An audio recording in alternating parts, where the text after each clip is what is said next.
taking your calls. And York in Portland, Oregon, listening on X-Ray FM. You are on the air with Congressman Pocan. Thank you. Hi, Tom. Hi, Congressman. I had a question with respect to the GOP tax heist and the forthcoming cuts to social services that it's going to entail. What options and what are our possibilities in the future for reversing any or all of the provisions?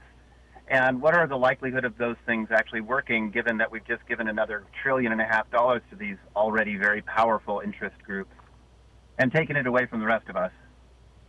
Sure, York, great questions. And let me just say one sort of correction. It's even where they're paying for some things, that's $1.5 trillion, at least under the House plan, added to the deficit. It's giving away more than that in tax breaks. I think it's 5 or 6. Yeah. I believe it's actually. It's over 5 at the end of a decade, isn't it? Over $5 trillion will have been transferred from working people to the top 1%. Exactly. The rest is just the amount that they're adding to the deficit that they don't have any plan for. Now, supposedly, I just saw they have a principle in agreement. They have principles. They're still working out how to pay for it, they're saying. I still think they're going to leave that giant hole in the deficit. And we've been afraid, of course, that means, and we saw Marco Rubio and others say it's going to be Social Security, Medicare, Medicaid. The good news, one of the really important things, Tom, about Doug Jones winning last night is now they have less of a margin for error to do these things next year. So when Doug Jones is sworn in, all we need then is 1 or 2 Republicans to not go along with their agenda, whether they're afraid for their own hides because of their election or because they actually have a bit of a conscience left.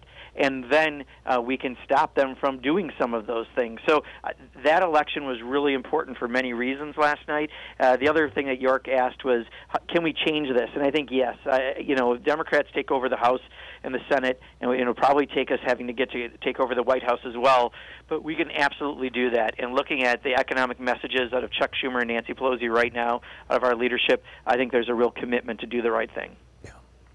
Brian in Spokane, Washington, listening on KYRS. You are on the air with Congressman Mark Pocan. Good morning. Can you hear me there? Good morning, Brian. We can both hear you just fine. All right. Congressman, I was able to talk to you here this summer, and I had asked you if you were aware of who had requested the special meeting before your first day of business for the new Congress in January. The special meeting to do away with the House Ethics Morals Committee. Mm-hmm. Did you ever cross paths with any information on that? Well, I'm not sure if I fully understand. They took that up on their conference the night before we were sworn in. That was one of the rule changes that they agreed to. They voted on raising, and then when everyone got upset over the next 24 hours, they decided not to put it on the floor. And when you say they, do you have a name for they? Republican leadership decided that they were going to get in too much trouble for putting that rule out there, so they didn't put it on the floor. The only way something gets on the floor of Congress is if Paul Ryan says so. That's the 99.99% way. There is a discharge petition process that's very rarely used. That's the other way. So basically, it was Republican leadership realized that even though they voted, I think, 2-1 the night before to gut the ethics rules, they realized it was too embarrassing for them to move ahead and do that. Al in Austin, Texas. Hey, Al, you're on the air with Congressman Pocan. Gentlemen, congratulations on our win yesterday, and hopefully many more to come next year. I have a question regarding Mulvaney and the freeze on several $billion with the Consumer Financial Protection Bureau. Can you elaborate on what that multi-billion-dollar freeze is, what that money was for? You know, I honestly, Al, I couldn't tell you specifically what's for. I think it's just the general operations of their department.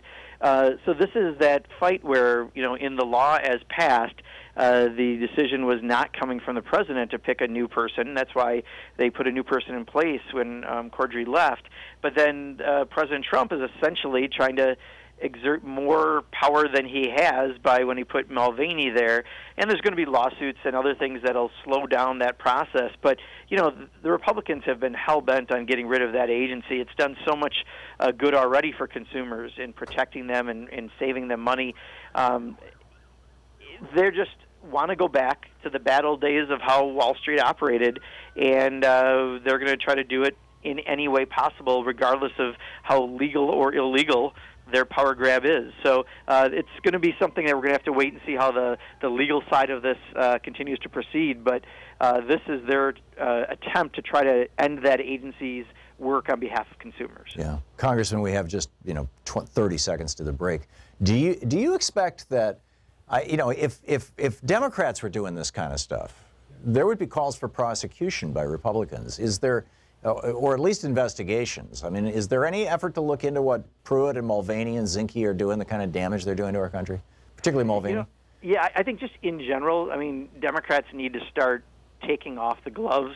I think when we do some things, too often we're busy debating with ourselves among things, and we always want to do the right thing because that's what we should do, but we don't do it in as aggressive a way as the Republicans do. So there's ways to do things properly but more aggressively, and I think Democrats have to learn how to do that better. Yeah, I totally agree. Congressman Mark Pocan taking your calls for the hour. It's Middays with Mark here on the Thom Hartmann Program.